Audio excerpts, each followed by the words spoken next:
Can everybody hear me? I can. Okay, cool. So I'm unmuting you. I'll mute you once we get started. Obviously, we gotta wait a couple minutes for people. I'm surprised anybody's here because I've like never been on a Zoom meeting where anybody joins until like 5 minutes after it's supposed to start. So Marta and Michael, thank you for being here. We have a special guest. My mom has joined us too. So that's awesome.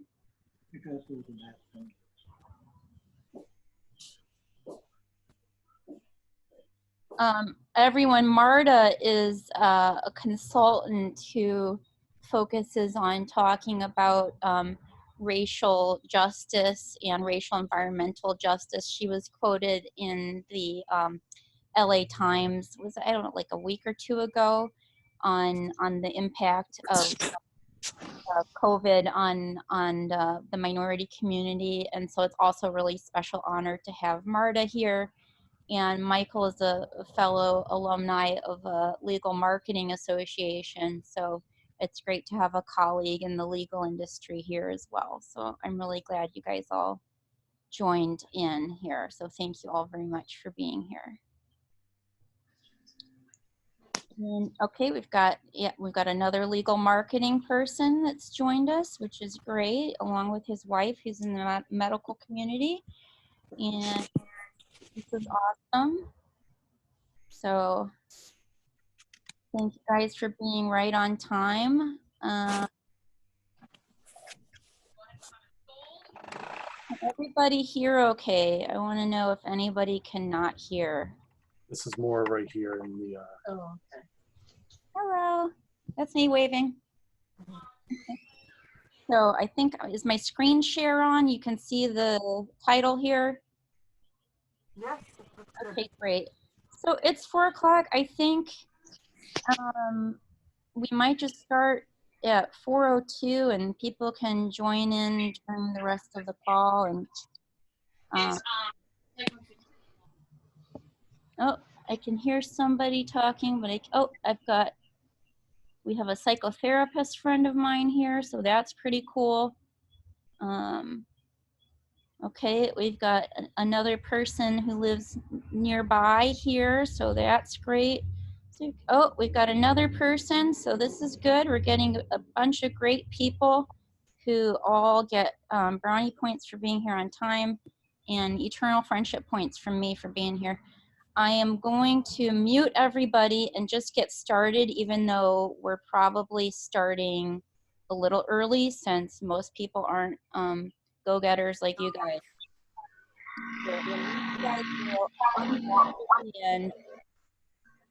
So, okay, so you're all going to be muted. I think I heard my mom say something. Did you say something, Mom? I unmuted you for a second. Okay, I'm going to mute my mom. What? Anything? I'm just trying to get used to the idea. Okay. Used to the fact I can mute you. Okay, so here we go. So welcome everybody to this webinar called Cultivating Wellness in the New Era. We all know that we've been through some pretty shocking changes lately in how we manage our time, how we manage our stress, and how we manage our wellness. So we're going to talk about the webinar will go through 3 different sections. We'll start out with some introduction, which is framing and context of our contemporary crisis. We will move on to strategies for wellness. This will include free resources and lifestyle changes. Like a lot of people do, they start out giving you freebies, giving you stuff you can use that you don't have to make an investment. And then at the end, they tell you like, hey, if you want to do X, Y, Z, you want to spend some money, support me, you know, then this is what I have to offer. So that's this format that we're going to follow, focusing on strategies for wellness. So framing, if anyone's familiar with the idea of framing, it's sort of just putting things into context. Who am I? Who are you? And what do you want to learn? So who am I is a sentence. We've all asked ourselves that question, right? Who am I? and you can answer it at different times in your life by filling in the blank. Sometimes you answer it with, you know, your job, or like in my case, you're wondering, who am I? Because you're coming here to learn about wellness. And so I can say, well, I've meditated a few thousand hours. I was raised in a home where my mother and father were both in the healing community. And I could also say, you know, if I'm not feeling good, I could say, you know, XYZ happened. I had such a traumatic experience. But those ways of filling in the blank, they change, whether we're trying to promote our accomplishments, share our credentials, or express our pain and suffering. We always change how we fill in the blank, but the blank is sort of bigger than any of the answers to the question. So who am I? I am, right? Like, I am this, I am that. But basically, I'm a sentient being, like from the Buddhist perspective, right? Who are you? Or from the Christian perspective, you're a child of God. You know, that's something that I was taught growing up. So who are you? You may have similar ways of filling in the blank at different times in your life. But I think we're all here today because we want to reinforce this sense of having a commitment to living in a healthy community, interacting with each other in ways that are supportive and productive, and adapting to change, because we've been through some major changes, and change requires adaptation.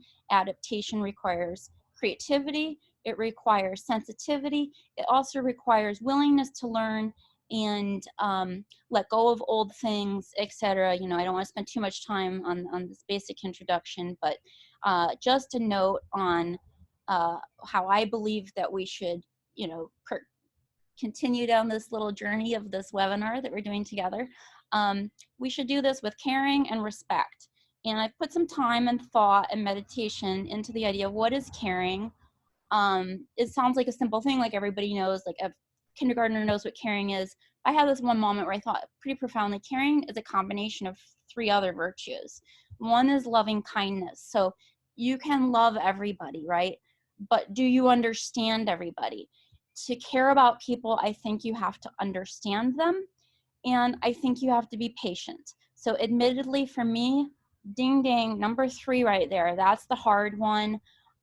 Patience is the hard one. And sadly to say, sometimes the people that we love are the ones that we have the least patience for. So I've been on both ends of that one on my part. What is respect? The best definition of respect I've had is in defining the difference between passive aggressive and assertive communications. Respect is when I matter and you matter. So what you want to get out of this is important, and you know, I'm here to share something. We both count, so we have to find a way to communicate, you know, that we what everybody wants is important. So and let me give me a second. I gotta find my little thing here because I'm okay. Yeah, I gotta move something over, make it smaller for myself. Okay. So I'm hiding the thumbnail so that I can see the slides better. So when things kind of, the SH hit the fan, first question a lot of people ask is, why did this happen? That's a normal question to ask, but it may not be the most productive question to ask unless you're in a position to do something about why it happened. We filter our reasoning for something like this through our personal experience. So some people may think it happened because people eat meat. Other people may have other reasons, you know, exotic animal trade, chance, nature defending herself from us. You know, people with religious beliefs might bring that into it.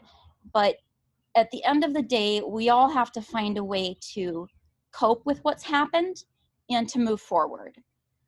So these are some new photos that were released this week from the LA Times. This is an amazing project. It's a close-up of the virus. It's the most detailed picture that we have. This kind of, the colors aren't real. They were done by artists so that you could tell the different parts. The coronas are the protein spikes. That's how the virus attacks. This is a fatty outer membrane here, and inside is the single strand of RNA. So The virus works by settling in ACE receptors. It then hijacks cells. It wreaks havoc. These ACE receptors generally, it starts in the throat or the nasal air passageway, and they can continue to propagate and hijack cells all the way into the lungs. Other areas that could be affected that also have ACE receptors include the digestive system, kidneys, heart, and brain. Also for men, testes. While most of the severe cases involve patients who cannot breathe on their own, smaller subsets of patients have experienced heart, liver, and kidney failure, neurological symptoms, stroke, blood clots, and some people, although you don't usually die from nausea or diarrhea, some people get nausea and diarrhea.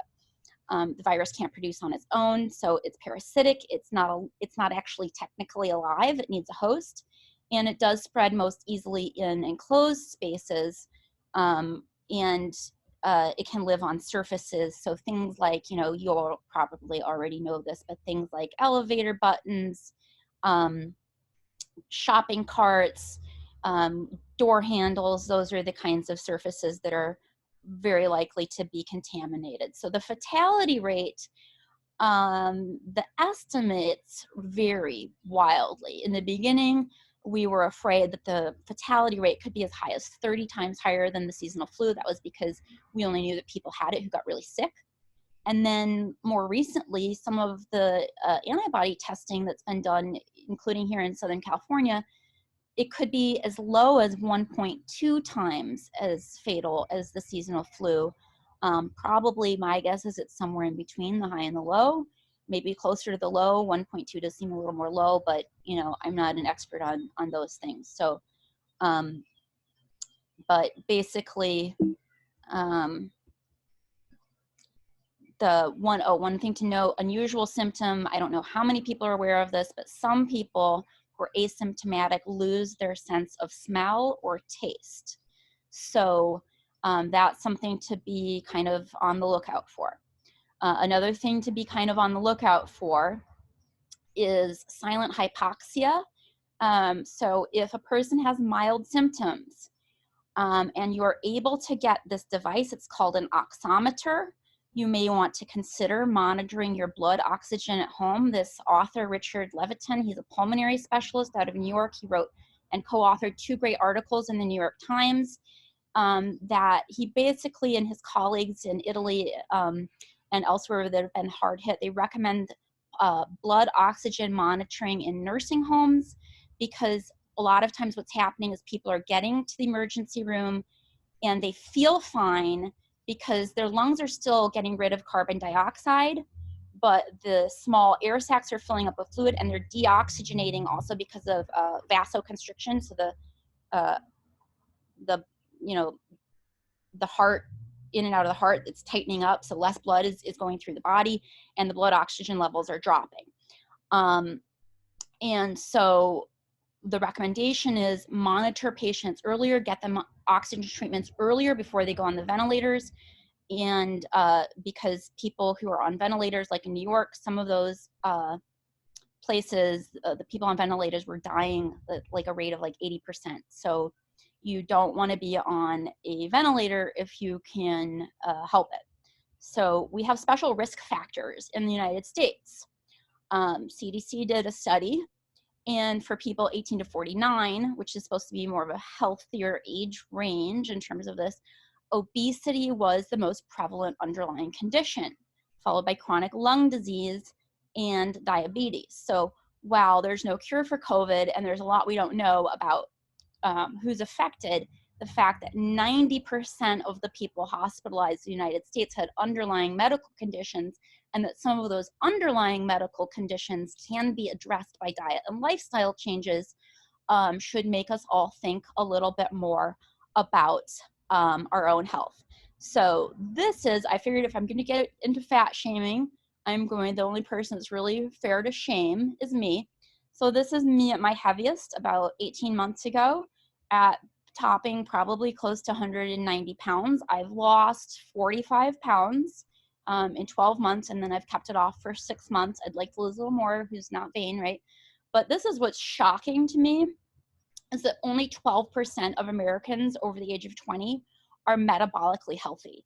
So that is, anybody that says that American diets are okay, well, I mean, that's a problem. So metabolically healthy means optimal measures for waist circumference, blood sugar, blood pressure, and lipids, not taking drugs to control those risk factors.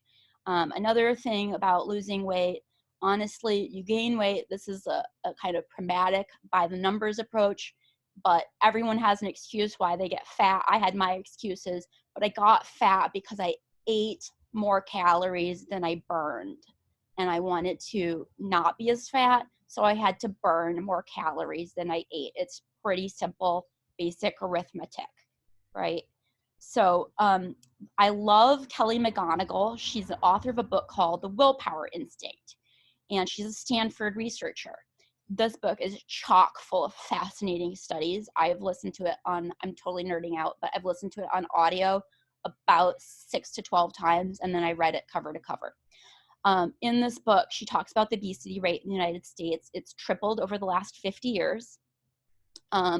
She talks about a study where they did a longitudinal study, and they show not only are viruses socially contagious, but behaviors and attitudes are socially contagious. So people were more likely to get fat if their friends were fat by exponential factors. So speaking of Stanford and speaking of research, I thought I would also throw this in here as a grain of salt. In 2005, another Stanford researcher published a meta-study that basically says that most studies are false. So that's particularly interesting in terms of two of the points that he makes. There's a long list in this article, but two of them were particular to our time and in ways that maybe would give us some pause for concern. So one of the corollaries is that the greater the financial and other interests and prejudices in a scientific field, the less likely the research findings are to be true. So right now we have huge financial incentives to come up with treatments for COVID-19, probably, not to be too hyperbolic, but those incentives are probably, without parallel, right? Because this is a matter of we have to protect the whole world here.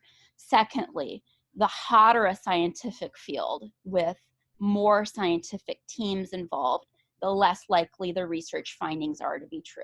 So this is just, I won't make any more comment on it, but it's something to keep in mind. This is a kind of weird slide, but basically it's a picture of Francis Bacon on the right and a book called The Death of Nature on the left, which also is a criticism of science because it talks about the history of the evolution of the scientific method and how science was correlated with attitudes about women and nature that were exploitative and destructive. So Carolyn Merchant in particular talks about the beginning of the witch hunts when women who were herbalists were literally tortured. And so that's just another criticism because I'm presenting a lot of things in the frame of, scientific method. Well, there are criticisms of how and when we use science and why we use science and how science has evolved. So not to get off into the woods there, but just a comment. So back to science, or history in this case, and the history of scientific interventions in pandemics. During the 1918 flu epidemic, studies show now that cities that practiced social distancing earlier and stayed closed longer experienced fewer fatalities and quicker economic recovery. But there were some things that were different. And the main idea here is globalization, because it's like a double-edged sword. Everything has its plus and its minus, its positive and its negative, its yin and its yang, if you will, right? So basically with globalization, we're more interconnected. That means we can find solutions faster because more information is being shared faster, more research is being shared faster, there's more collaboration. But also with travel international travel being what it is today, and the global supply chain being what it is today, those disruptions are more dangerous because there's no local protections for them in economies that are dependent on, you know, foreign goods and foreign sourcing of materials. So the globalization of our economy means that economic losses may eventually kill more people than the virus. So one more thing, we will be done with the bad news pretty quickly, but air pollution, we need to talk about that for just a second. You breathe in 60 pounds of air a day. Air pollution kills tens of thousands of Americans. We're at 418 parts per million, which is the highest carbon rate in recorded history. So a lot of us who are on the environmental side believe that threat of the coronavirus is potentially minor compared to the threat of global warming. And we can only hope that we learn some things from working together that we can use with oncoming crises that require a global response and global coordination. So just to reiterate, the virus is a Venn diagram. It's an intersection of a healthcare crisis, a mental health crisis, and an economic crisis. So it's not either or, although people feel like they have to choose, you know, whether to save lives or to save jobs, but it's a yes and. So if we want to help our healthcare workers and we want to help each other, I believe that the best thing we can do is to keep people out of the hospital. And to keep people out of the hospital, we can create a socially contagious culture of wellness. So that does mean that some of us need to lose weight, and it might be a little more important now than it was in the past. It also means we all need to practice good mental health hygiene, which if you're like me, it's easier said than done because we all have our bad mental health habits. And for me, I don't know about you, but a lot of those bad habits have to do with engaging and indulging in toxic emotions. So what we can also do to create this culture of wellness is improve our nutrition. We can do this with plant-based nutrition. You could do this with going to visit a nutritionist or, you know, preparing more home-cooked meals. There's a lot of ways to address your nutritional needs. Exercise, I will hammer on that over and over. Meditation, a lot of research about meditation shows that meditation helps us to activate the parasympathetic nervous system. When you are not in the parasympathetic nervous system, it puts the immune system on hold, so it makes it harder to fight off infections. There's a lot of hype about meditation, not so much about prayer. And so I do want to share my undergrad days. I did read the entire published study. I didn't see a lot of hype about it, but it was a double-blind controlled study about prayer. And what the study found, I'm afraid that I can't cite it now, but what the study, because it's been 20 plus years, but what the study found was that people's biomarkers in the group that was being prayed for with similar illnesses and prognoses to people in the control group, every single biomarker improved for the people that were being prayed for in the study. And it didn't matter if the people praying believed in God. It didn't matter if the people being prayed for believed in God. And it didn't matter if the people being prayed for knew that they were being prayed for. So I believe in the power of prayer. And I hope that you do too, even if you don't have a set religious belief system. Connecting with nature for a lot of people is their religious belief system or their spiritual belief system. And there's a lot of research about that too, about all the numerous ways that it's beneficial. In Northern California now, in some communities that don't have a lot of access to nature, but they have high rates of diabetes and hypertension, physicians are actually turning to prescribing nature walks before they prescribe medication for people in those groups. I want to talk about TCM, that stands for Traditional Chinese Medicine. This is an anecdotal story, but as someone who was raised in a family where we consume herbs, I've been a little disappointed that, you know, most of the media coverage of, you know, anything herbal or natural foods is related to, you know, don't do it, you don't need it, it's scary, you know. And this story was really interesting to me because it talks about two women who were about the same age. They're both medical professionals in Wuhan. They both went into the hospital at the same time. Sadly, one of them was able to recover and one wasn't. And the story is framed as, we don't know why this happened. Gosh, it's just chance, it's just fate, it's just luck. But literally the only thing that the story mentions that was different was that one of these people also used traditional Chinese medicine.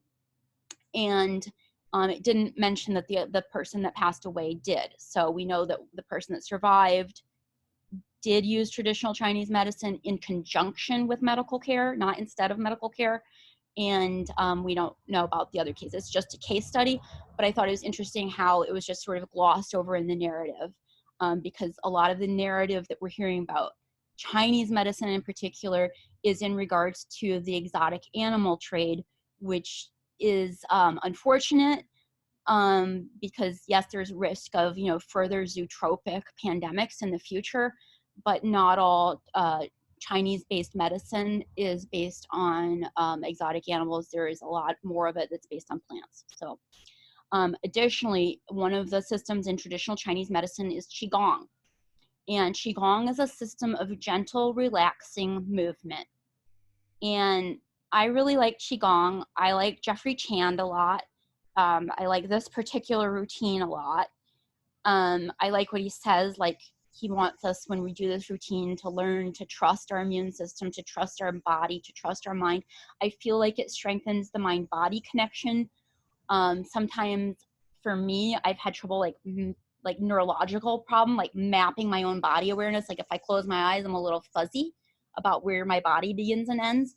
But Qigong has been really helpful for me to help me rewire my brain so that I have a better connection. This is Marissa with Yoki on the right here. These videos are beautifully produced. It's YOQI. And I have some other friends that have been doing Qigong that just started during lockdown, and they really like it a lot too. I think it has a lot of benefits for people that can't do other forms of movement as well, such as seniors. It's easier than Tai Chi, and it's easier than yoga if you're injury prone. It's the movements are a lot more simple. Also meditation. I practice transcendental meditation, and there's one reason that I like transcendental meditation, and that's that it's effortless. In this lecture that I listened to earlier this week, a day or two ago, Maharishi said that yoga has been misinterpreted as a method of disciplining the mind and controlling the mind, and that control is opposed to evolution. So that's sort of a Taoist approach, because in Taoism we take which is linked to traditional Chinese medicine, we take the approach that we're supposed to be in harmony with nature, like the human beings are part of nature. So speaking of Taoism, this is one of my paintings. That's an abstract painting. I've been doing this series of virtue paintings since 2014, and this one's about the Tao. And I like it because this is verse 27. It's part of verse 27 of the Tao Te Ching, which was written by Lao Tzu thousands of years ago. It's a pretty amazing book. It's only 81 verses. Some people consider it a religious text. Other people consider it a philosophical text. But what Lao Tzu says is, a good artist lets his intuition lead him wherever it wants, and a good scientist has freed himself of concepts and keeps his mind open to what is. And I think that's a good approach of like talking about both art and science as valuable systems, and using both parts of our brain, the intuitive side and the rational analytical side. Coping with anxiety on the mental health part of this, CBT 101. CBT is cognitive behavioral therapy. Cognitive behavioral therapy was invented by a guy named David Byrne, who wrote a book called Feeling Good. And he sort of picks apart our thinking processes. And the basic idea is that we suffer a lot because of faulty thinking. And if we examine our thoughts and realize that they're not rational, but they're causing our suffering, then we can help ourselves feel better. So it's sort of like talking back to there's something that in CBT they call stomping on the ants. Ants is an acronym that stands for automatic negative thoughts. We've all been there, where like last night I'm all nervous about this. I'm like, oh my gosh, nobody's gonna come, blah, blah, blah, blah, blah. And one thought comes after another, after another, after another. and you stomp out those thoughts. There's different ways of attacking the thoughts by identifying them as what's wrong with them. And there's some common patterns, but the one that is the most prevalent in the pandemic is called fortune telling, which is, we don't know, it's really hard. We don't know how long this is going to last. So people that are upset because they're locked inside and want to go outside and they want to be free, they project themselves into the future. What if this lasts forever? Or, you know, what if my mom or dad or grandma or grandpa die? What if I have it, but I don't know it? And what if this happens? And what if that happens? What if I'm on unemployment? What if I can't find a job? Those are all forms of suffering that are created by telling yourself a fortune, like you're a fortune teller. But instead of telling yourself a good fortune, you're telling yourself it's going to be miserable, and it hasn't even happened yet. So one thing I'd really suggest from CBT that could probably be helpful for a lot of us is that we learn to talk back to those sort of fortunes that we're telling ourselves. In terms of coping with depression, so there are some techniques for coping with depression, and these come from Kelly McGonigal, and these come from also UCTV. UCTV is a channel from the University of California, and basically one of these exercises, you spend 15 minutes a day writing a letter to yourself or writing about the worst thing that ever happened to you and what you learned. And with this exercise, the studies show that it does help people feel less depressed over time, even if they just do this for a week. Even months later, they feel better. So the letter to yourself, you're supposed to be compassionate to yourself and write as if you're writing for the future. And then again, connecting with nature is a really good thing to do. So for exercise, circuit training or high intensity interval training is perfect for people who are trapped in small places. Qigong is great for seniors or anyone with an injury that can't do exercise.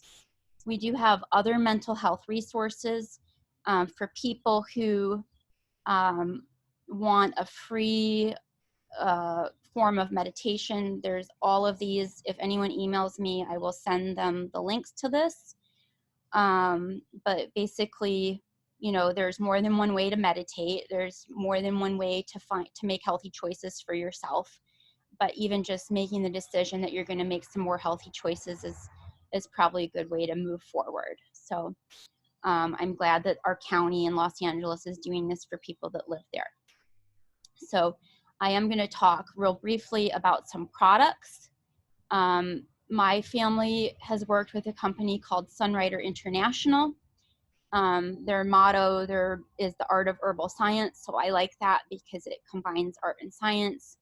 And these are herbal foods that are manufactured in Torrance, California.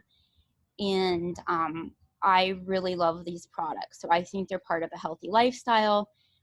For me, when I'm not feeling well, I usually increase my consumption of these foods. And in fact, I'm going to stop and, do I have my tea here? No, I don't have my tea. I was going to stop and take a drink of tea, but I think I left my tea on the kitchen counter. So basically, Sunrider International, it's a family story.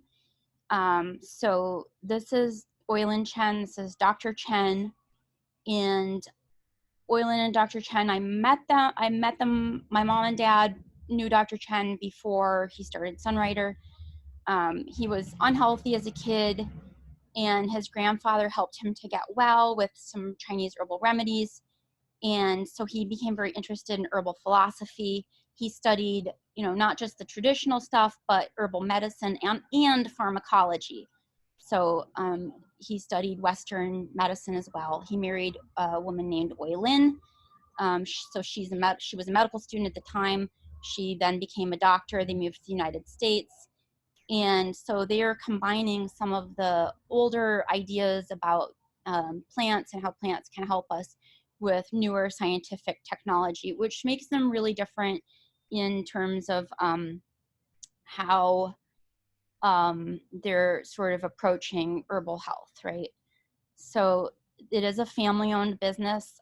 These kids are all like around my age, maybe a couple years younger, but their kids are all super well educated, and their kids all have jobs in their company. So Ruben Chen is a medical doctor. Eric is an organic chemist.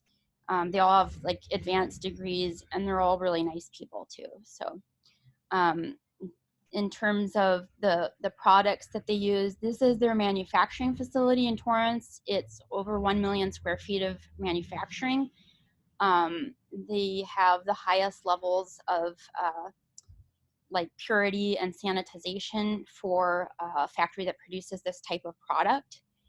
And so they earn certification from NSF International, which is an international independent certification body that tests and certifies products to verify that they meet stringent public health and safety standards. So every aspect of a product's development is thoroughly evaluated before it can get the NSF certification. Sunrider's mission is to provide financial opportunities that people want, the health and well-being that people need, and the peace of mind that people deserve. My family, this is my mom and dad, back in about 1980. My mother was a master herbalist. My father did massage therapy, and they worked with people to change how they would eat so that they would get off of like white sugar and white flour and excessive meat and dairy products. And they would help a lot of people that weren't being helped by other methods. So people that really needed to make lifestyle changes. My mom and dad were helping those types of people even before that was like something that was really acceptable or being talked about. And when they started working with the Sunrider products, they were able to help more people because it was a lot easier to help people to use products that they could use that were convenient without making dramatic changes. And so they were able to build this really beautiful home through the company's home fund. And they were very successful financially doing that, although they were probably more successful than, you know, a lot of people that like tried to do the same thing. I think it's because they really cared about the people that they were trying to help, and they had a lot of background in that sphere of like natural wellness. So Sunrider does have some products I want to share with you. And one of these is the hand cleansing gel. So we all have hand sanitizer, 70% alcohol. This one has different essential oils in it. So instead of like drying out your hands and they get raw and red and chapped, it has tea tree oil. It has nobilis leaf extract, rosemary leaf extract, and tea catechins, which are antioxidants that combat free radical damage. So your skin feels like nice instead of feeling like it's going to be dry and bleeding. And it is a little more expensive than regular hand sanitizer, but not too much. And they're not out of it. So you can buy like 5 of these.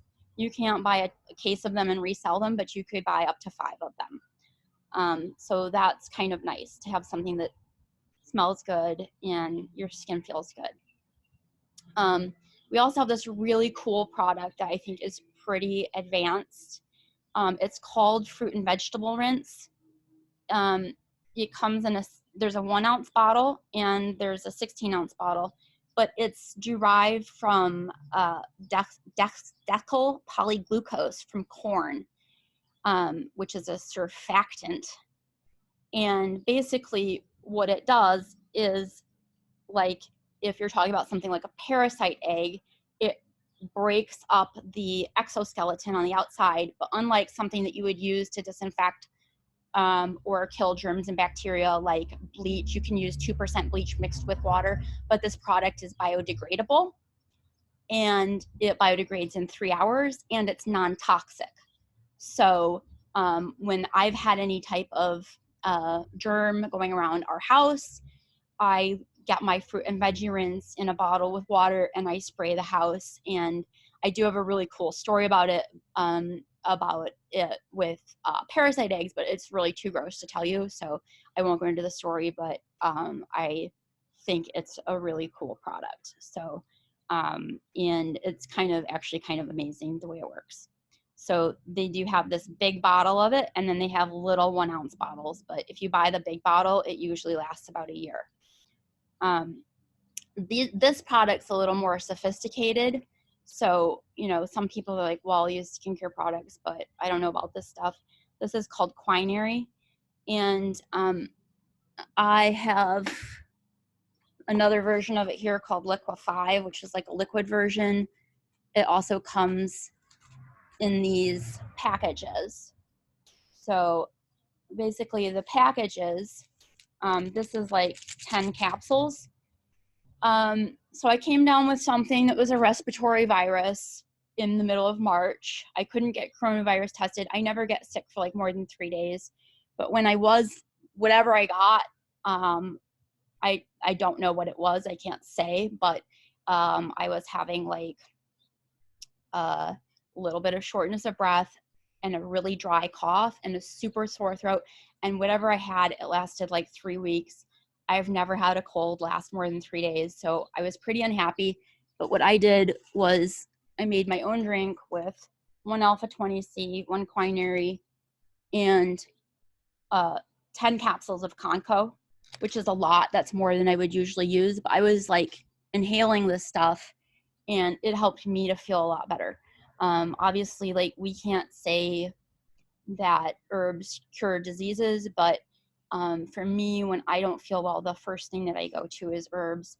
And if I do need to go to the doctor, I will go to the doctor. But I like to use as little medication as possible because medications have a lot of side effects. And I'm pretty sensitive, so I tend to stick with the herbs and forego the medication when I can. Not always, but when I can. So quinary, the interesting thing about quinary, it takes 10 pounds of raw herbs to create 1 pound of quinary. And it literally has more than 50 different herbs. So the thing about herbs is plants can be like medicines, but they can also be more like foods. And Sunrider products are designed to be more like foods. So the idea is to give your body good nutrition, concentrated, you know, things like plant polyphenols and catechins and the things that get, you know, things that give you antioxidants, the things that help you to, you know, help your body to do its job. We all know fruits and vegetables are good for us. This is sort of like a way of getting, you get 50 different fruits and vegetables. They're super, super concentrated and they all have specific properties, but they're combined in such a way so that they act less like medicine. So that's kind of the Chinese philosophy. And this is the specific formula for the immune system. So you notice I had quinary, which is for 5 systems: endocrine, digestive, respiratory, reproductive, and circulatory. But I also take extra alpha-20C and also extra Conco. So the thing with alpha-20C, when I take a lot of it, also my allergies go away, and regular medication does not help for my allergies. But so basically, it's designed to support your immune system. It is not a cure for any particular disease, but it is designed to support your immune system. So the phrasing that they use is designed to nourish T cells in the body's immune system. And they use this Chinese philosophy, which talks about wood element herbs that have naturally occurring antioxidants, calcium, fortifying properties. So some of these active ingredients: Chinese white flower for sore muscles, imperata root. It's actually not from China. Well, no, it is from Southeast Asia. Sorry. Sometimes they use herbs from other countries in Sunrider because they don't always use just Chinese herbs. They kind of sometimes, like, they grow stevia in Brazil, for example. That's known for diuretic properties. Paris herb. I cannot pronounce Scutellariae. My mom would know more about these because she's actually an herbalist. I am just a person that eats a lot of herbs. So, and dandelion, which is high in potassium and vitamin A. So it doesn't have much of a flavor. I have really been relying on taking a lot of alpha-20C, and when I run out and I have to wait a couple of days to get an order, I do notice a difference that I feel a little more run down lately when I don't have it, and I'm needing more of it than usual lately. Conco is designed to address the metal element. So they in the Chinese philosophy, is much older than, you know, when we had machines where you could look in your body. So they think about things in terms of elements and in terms of body systems. It's a different way of looking at the body, but has been practiced for thousands of years in China. So it has bamboo leaf. We're sitting behind a bamboo plant right now. So it has golden bell fruit, and I'm not going to try to pronounce this root that it has. Oh, also known as lovage. So I know what lovage is, but it's designed to, lovage is something that's known to promote healthy circulation. So Conco, I've been using a lot more Conco than I normally would lately as well. So Sunny Fresh is, I can show you Sunny Fresh. This is my box. I have a whole box inside too. I just got more in today. But it's a syrup, and I never used a lot of it before because, like, my mom would be like, oh, it's for, like, singing. Like, do you need this? And I'd be like, I don't need that. My throat's fine. But I just went through a period of, like, 3 weeks where I had a burning red raw throat every single day. And I've never experienced anything like that. And it was really burning red. And so I started using Sunny Fresh, and sometimes I have to wake up, take a Sunny Fresh, and then I feel better for a couple hours, and then I have to wake up and take another Sunny Fresh. It has loquat in it, which is like used in a lot of syrups. A lot of the syrups with loquat just have a little bit of loquat and then a ton of honey. It also has chrysanthemum flower and menthol. But when my throat was really, really sore, this product really, really, really helped me feel a lot better. So I'm also using a lot more Sunny Fresh than I ever used in my entire life lately. But I like it. It actually tastes good. It's kind of sweet and a little bit minty. Protein Plus, we all know that we need more protein. We all know that there's problems with excessive meat consumption in terms of the saturated fat content. And, you know, in some cases, like the meat plants aren't that healthy. They're also, you know, meat plants are also sources for potential zootropic pandemics like bird flus and things like that. So if we don't all have to go vegan, but if we can eat a little more vegan protein, probably a good idea. I like this one. My significant other like has to have this, or he's not a happy camper, but he loves his protein, his Sunrider protein. And I drink like 1 scoop a day at least, and I combine it with like another shake. But this has the nutritional profile on it. It also has, you know, it has 25% of your zinc, and it just has a long nutritional profile. But it's also easier to digest. So it contains pea and rice proteins. So a lot of people can't have soy products. So it does have pea and rice. And you can also cook with it or whatever. It's high in fiber, it's high in vitamins and minerals. It doesn't, a lot of supplements you see, they have like, oh, it has 500% of this. Our products have like 20% because you can actually digest it. So that's kind of the difference there. And I like it. So it's also important that we keep our muscles healthy because you have to have a strong heart, you have to have strong lungs, and it's actually our muscles that keep our heart pumping. So we do have to have strong muscles. Fortune Delight is like seriously my absolute favorite product. I probably drink more of it than even Dr. Chen's Kids.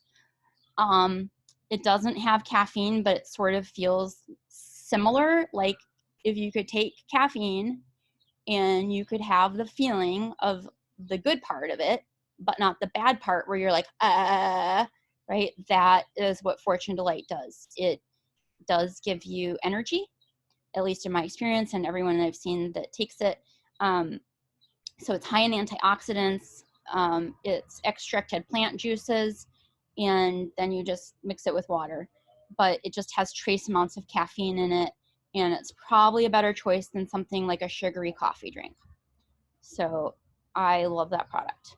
A lot of people right now are looking for where they can get zinc. Like, even though, you know, people say, well, it doesn't matter if you supplement.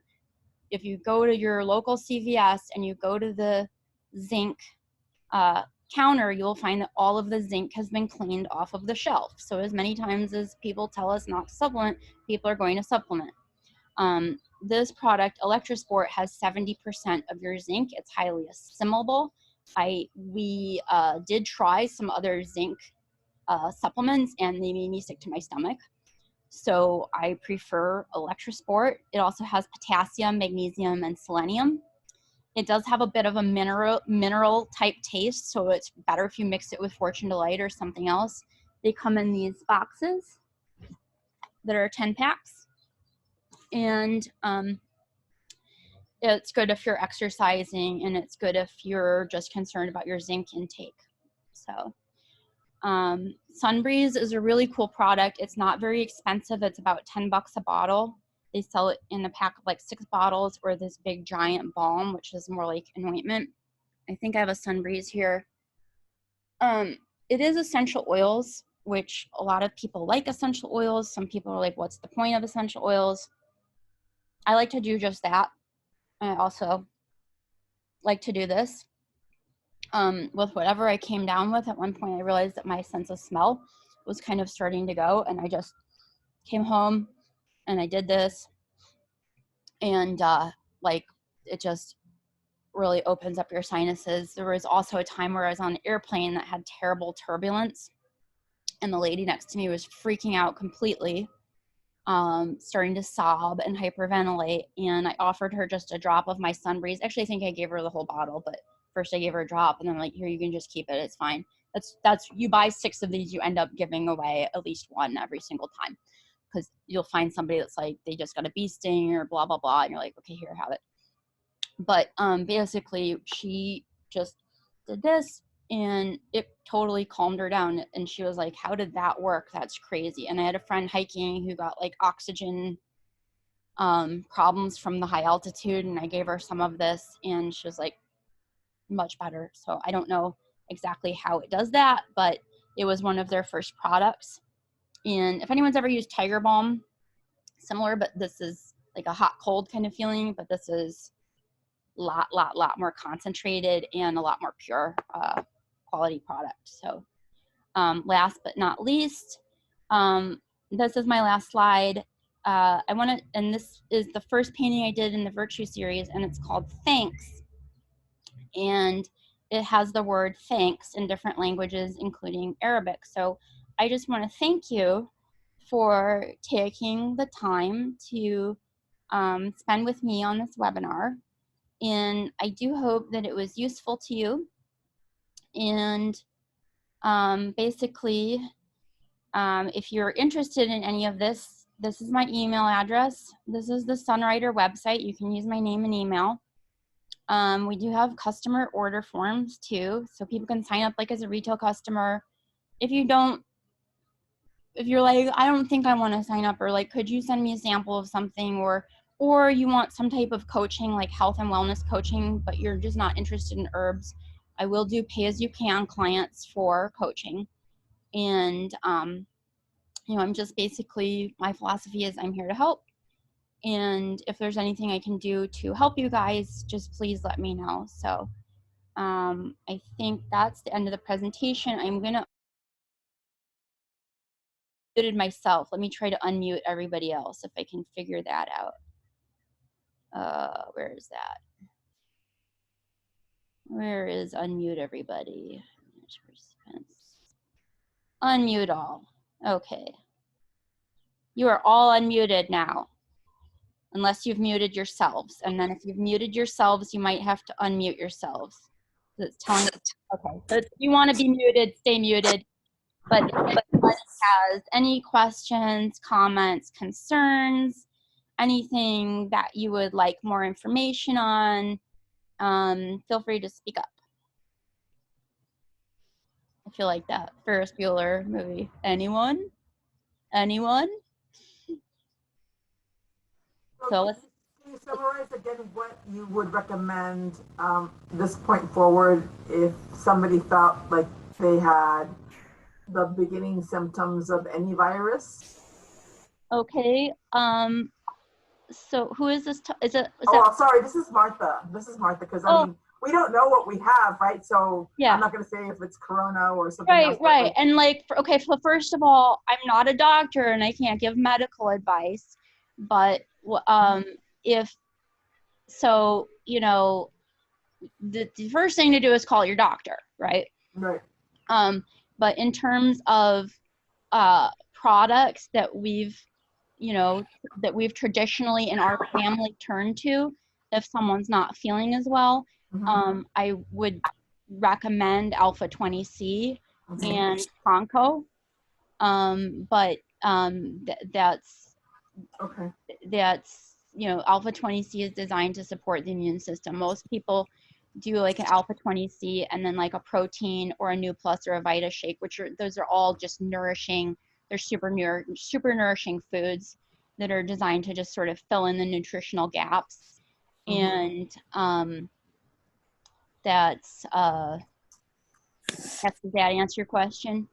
Yeah, and you take 1 or 2 a day, or like? Well, people, so that's the thing is like, for me, I take a lot more than most people because I'm used to the products and I really like the products and I have an expectation of how my body's going to function. Okay. That when it's not in that peak state, like I'm pretty, like, okay, got to do something about it right now and how can I take responsibility for my own health?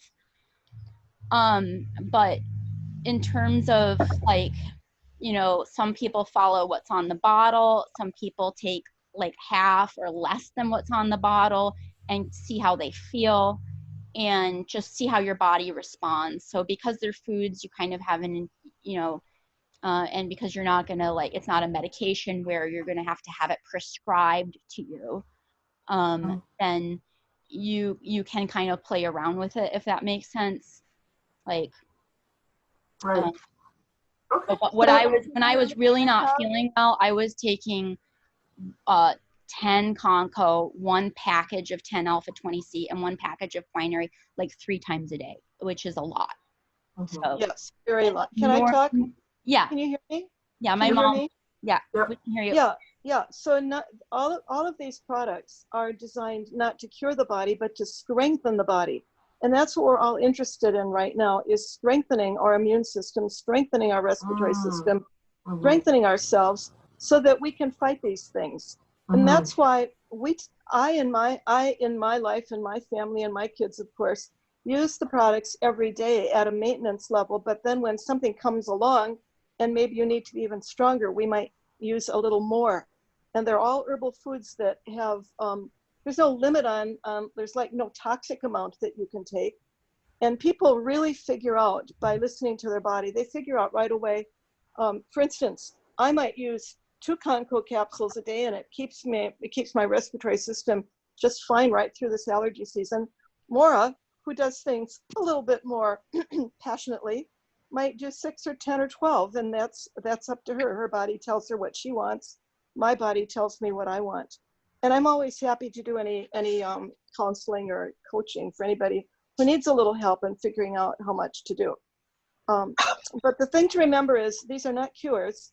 These are our daily food. These are the nutrients that are not available in the common grocery store fruits and vegetables and grains and seeds and nuts. These are special Chinese foods in a highly, highly concentrated form that actually make a difference when we use them. I hope that helps you a little bit. Yes, yes, thank you. Yeah, and we can follow up, you know, one-on-one next week. Sure. Okay, well, I guess, and I also wanted to thank Margot too for being here, and because she's a mental health professional, Margot, would you mind if I unmute you for a second? I'm gonna unmute her. Oh, nope, she's still muted. So I was gonna ask Margot. I had muted myself because I talked to my cat. I just was hoping you could give us a little feedback on some of the mental health component that I presented.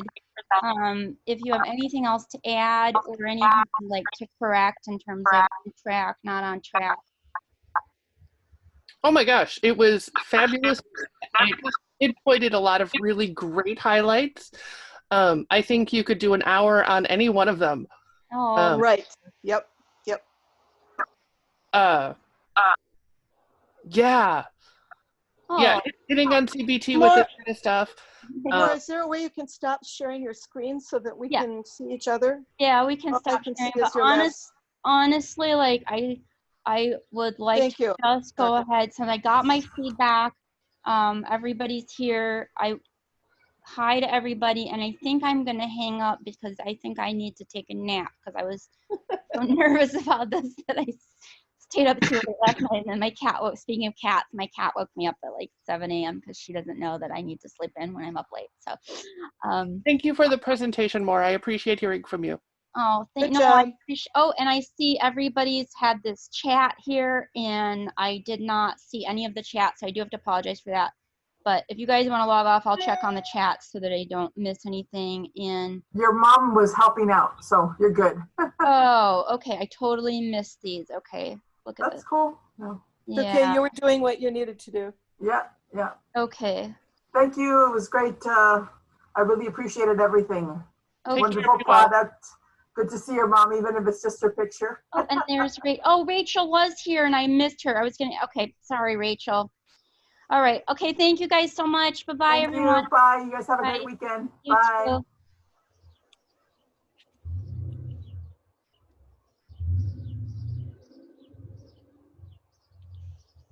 Wow, that was amazing. Was it good? It was incredible. Who else is here yet? Just you and Bruce. Oh, that's Bruce. Bruce is Okay, muted. Bruce is muted, so Bruce must have muted himself. Yeah, honestly, it reminded me of the lectures that I used to do, the really long, intelligent, well-documented. It's a personal brand that is going to make you just famous. You're just wonderful. I broke out in a sweat all over, and for a second I thought I was like sick. And then now it's over and I'm not sweating anymore. So what I would like, sorry, but I'm on the couch. That's why the view is so unflattering. What I would like, and what you might prepare for some of the other people, is some of the books or articles or resources that you really were really cool. Like, I want to read that stuff. If you could put those links, make a page with all the important links, like the book on women and nature and stuff. That was like me back in the 1960s lecturing on science and technology and nature. That was my main theme of life. I don't know where I was going with that. I mean, it was kind of personal for me, right? Put your major links, and along with those major links, include your instructions for Sunrider and then email that page to everybody tomorrow, including me, okay? I am extremely proud of you. It was amazing. It was amazing. And your voice is very beautiful. Oh, you're kidding. I think I always thought it sounded like a horrible, like croaking frog. No, I felt like I was at TED Talks or something, but she's right. You could do an hour on each of those, but yeah, this is so much. This will be recorded. Honestly, Mom, the hardest part of this was like. Did you stop the recording? I don't know. Let's see. Otherwise, you'll have to edit your recording because you're still on. Yeah. You have to. Oh, yeah. But no, before I turn off the recording, let me say the hardest part of this was sort of having to live up to you and all the amazing things that you've done and doing something that you've done and knowing that no one can ever, come close to you, the original. No, it's like you took everything that I did and went to the next level. Oh, honestly. okay. I'm going to stop recording now, but that is